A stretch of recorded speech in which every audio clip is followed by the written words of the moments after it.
Welcome to this training video about e-ELCA, End of Life Care for All, e-learning from e-learning for healthcare.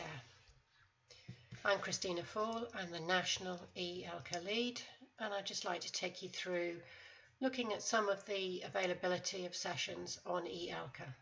So here's the web page for e-ELCA, and on a different session we'll cover things about registration and login, but assuming that you have a login already, from the web page we can go to login.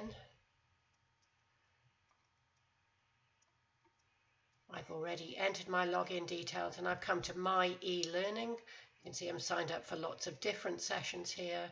I'm going to go to the e-ELCA, e-learning for health, on end of life care. Down in this column is all the different e-learning that I have, and here are the modules and sections of the e-ELCA program. In this one I'm going to be particularly showing you the collection of sessions we've put together of e-ELCA to do with learning towards supporting you, developing skills and knowledge with the priorities for care of the dying person. That follows the One Chance to Get It Right report, and the objectives to develop a skilled workforce to make sure that end-of-life care for everybody, no matter whether they're in hospital, at home, in care homes or in hospices, is provided by skilled people. So within this particular section there is quite a variety of resources here. The first one here is a training needs analysis. That allows you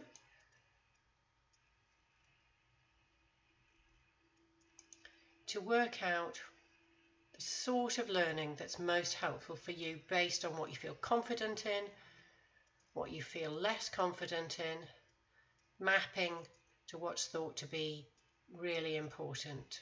So here you'll see those priorities for care of the dying person, the recognizing when people are dying, communicating with them and their relatives about the position that you think they are in and what's happening to them, involving them in decision making, particularly decision making about ceilings of care, so what sort of treatments they do and don't want and where they would like to be, supporting them, making a plan which includes plan for food and drink, symptom control, psychological, social and spiritual support, making sure that's coordinated and delivered with compassion.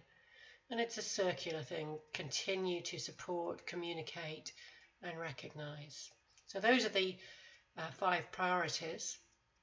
This is some general information about e-ELCA, and this is the training needs analysis.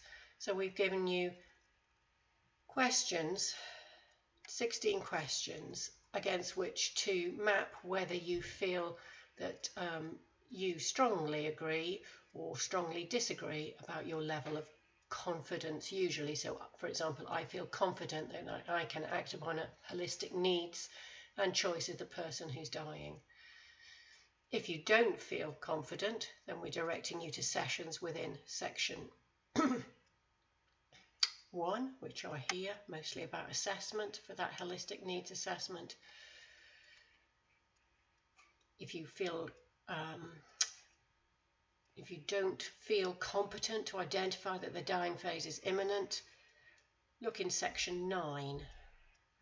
So you can tell there's quite a few sections which identify particular e-ELCA sessions that fit with those aspects of care.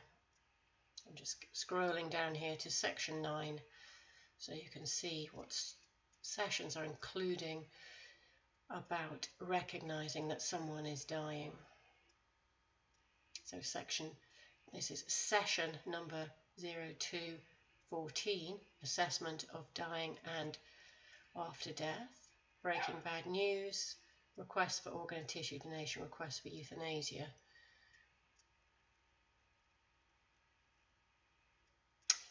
Two key sessions in priority care are this 214 and also 423. I tend to think that the 423 one is perhaps more useful for doctors, and the 214 perhaps more useful for other clinical staff. And from these hyperlinked parts of the training needs analysis, you can link straight on to the session. So I'm taking you now to the session information page for session 214, assessment of the dying phase and after death care. It tells us a little bit about the session, who authored it, and if we want to share that, you can just copy that URL and send it off to our colleagues. If we're educators, that's quite useful to send that to a group of students to do perhaps before a session that we're going to discuss things in. If we want to go straight into session, we just press play. You can see I've done this before. I can carry on where I've left off, or I can go back to the beginning. So this session focuses on the critical aspects of holistic assessment of the dying patient, including their family and carers.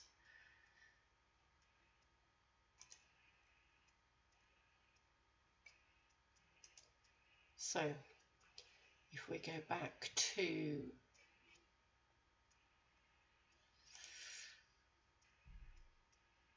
my e-learning, this takes me to a slightly different looking page. So we're going to navigate into e-ELCA in a slightly different way, and I'm now coming back to those modules or collections of different sessions, going to this one for the priorities for care.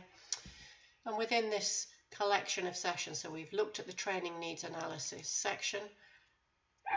Going back now to other parts, you'll see that there's something called learning paths.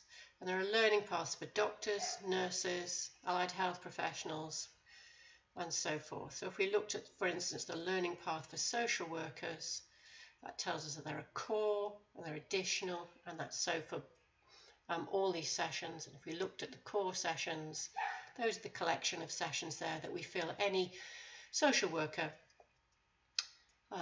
or social carer rather would feel most useful in caring for people in those last days of life.